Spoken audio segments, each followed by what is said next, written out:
My great-grandparents bought this farm in 1914, and for a number of years it was a self-sustaining, traditional sort of Southwest Virginia farm. The original farmhouse was built on the land here in 1840, and a medical doctor had his practice there. It was most recently purchased by my aunt and uncle about 6 or 7 years ago.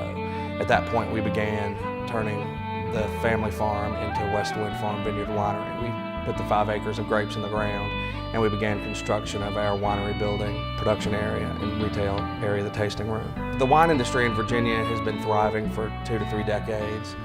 We're relative newcomers to the scene. We've only been open since Memorial Day of 2006. We have brought home some awards in that amount of time, though. We've won, I guess, about 20 awards in our first 2 years, so we were pretty thrilled with that. It's a good validation of what we're trying to do here. We have really great soil here. The moisture is, in most years, just about right. We have nice cool evenings and the warm sunny days that tend to make good wine. From area to area, the grapes are never going to taste the same. No two places will the grapes have the very same flavor profiles or the chemistry. So we feel like what we can offer here is a small, batch-created, unique bottle of wine, and you're not going to find anything like it anywhere else. Our varieties have been well received.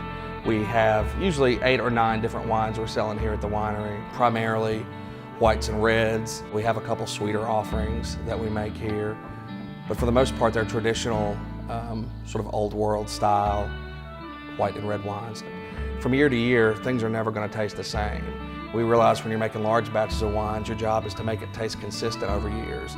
We recognize at this level that we have to bow down to the variations in Mother Nature and in the soil and in the weather from year to year. And that's going to come out in the wine, and I think it'll provide some pleasant complexity.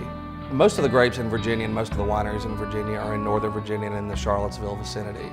So anybody that opens up a winery or a vineyard in this part of the state has to have a little more spirit about them and a little more risk-taking sort of mentality, I think. People talk to us about our competition in the area, but I feel entirely differently about that. I consider them more colleagues, and I would love nothing more than for another half a dozen wineries to open within our region. People then would make our region a destination to visit and spend time with, as opposed to stopping off as they're passing through. I think we can make Southwest Virginia a successful region for wine if done correctly and if we take our winemaking seriously. We are a small family-run business here. My aunt and uncle, Paul and Brenda Rick, own the farm here, and my brother and I work here as well. And we're lucky if we have some other employees throughout the year to help us during busy times too.